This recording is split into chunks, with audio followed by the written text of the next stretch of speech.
بسم اللہ الرحمن الرحیم۔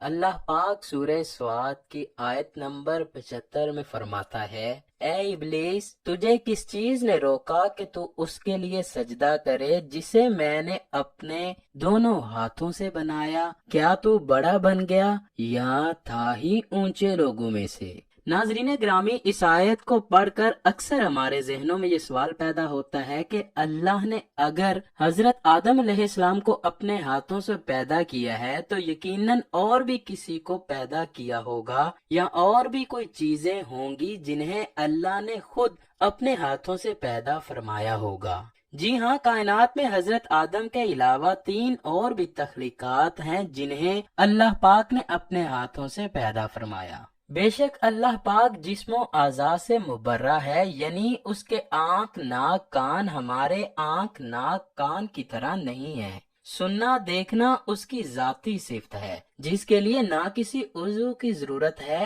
اور نہ ہی کسی قابل سماعت یا قابل رویت چیز کا ہونا ضروری ہے۔ قرآن کریم میں اللہ تعالیٰ کے لیے بہت سی صفات ذاتیہ اور فعلیہ وارد ہوئی ہیں۔ ان میں سے بعض صفات متشابہت کہلاتی ہیں، یعنی ان کی کنایہ اور حقیقت کا ادراک انسانی عقل سے بالا تر ہے۔ مثلا لفظ ید، ہاتھ، مفسرین، محدثین اور ائمہ کرام کہتے ہیں کہ یہ صفات چونکہ صراحتاً قرآن و حدیث میں وارد ہیں، اس لیے بلا شبہ یہ صفات اللہ تعالیٰ کے لیے ثابت ہیں، لیکن کما یلیق بشانہ مخلوقات کی صفت کی طرح نہیں ہیں، اور نہ ہی کسی کو اس کی حقیقت کا پتہ ہے۔ اللہ پاک کی ذات کی ان صفات کا مخلوقات کی صفات سے مشابہت کرنا یا سوچنا بالکل جائز نہیں ہے۔ پس نصوص میں وارد صفات اللہ تعالیٰ کے لیے بلا کیفیت ثابت ہیں۔ ناظرین گرامی، انسانوں میں حضرت آدم علیہ السلام کو 4 بہت عظیم شرف حاصل ہوئے ہیں۔ پہلا تو یہ کہ حضرت آدم کو اللہ پاک نے خود اپنے ہاتھ سے پیدا فرمایا، دوسرا یہ کہ پھر ان میں اپنی روح پھونکی،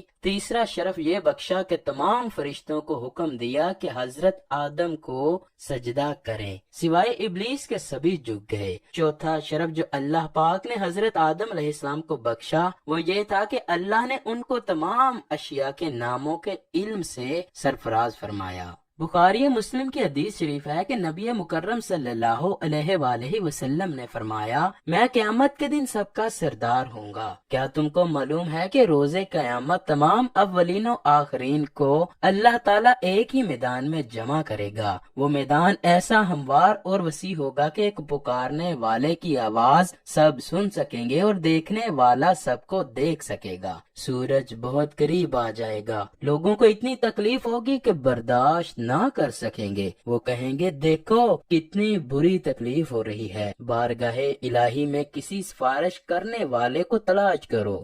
تو بعض کی رائے ہوگی کہ اپنے والد حضرت آدم علیہ السلام کے پاس چلیں، لہٰذا سب ان کے پاس جائیں گے اور کہیں گے، آپ ابو البشر ہیں، اللہ تعالیٰ نے آپ کو اپنے ہاتھ سے بنایا ہے اور اپنی طرف سے روح آپ میں پھونکی ہے اور فرشتوں سے آپ کو سجدہ کرایا، آپ کو جنت میں جگہ دی ہے، آپ ہماری سفارش فرما دیجئے، ہم کتنی تکلیف میں مبتلا ہیں۔ اس پر آدم علیہ السلام جواب دیں گے کہ آج میرا رب بہت غصے میں ہے، اس نے مجھے ایک درخت کے قریب جانے سے روکا تھا تو میں اس سے شرمندہ ہوں، اور وہ نفسی نفسی کہیں گے اور فرمائیں گے کہ تم سب نوح کے پاس چلے جاؤ۔ ناظرین گرامی، یہ حدیث کافی لمبی ہے، لیکن یہاں اتنا ہی بیان کرنا مقصود تھا کہ حضور اکرم صلی اللہ علیہ وآلہ وسلم نے کس طرح حضرت آدم کی تخلیق کا ذکر کیا۔ امام دارمی رحمۃ اللہ علیہ کہتے ہیں کہ اللہ تعالیٰ نے آدم علیہ السلام کو حقیقی معنوں میں ہاتھوں سے پیدا کیا، آپ کے علاوہ کسی ذی روح کو اپنے دونوں ہاتھوں سے پیدا نہیں کیا۔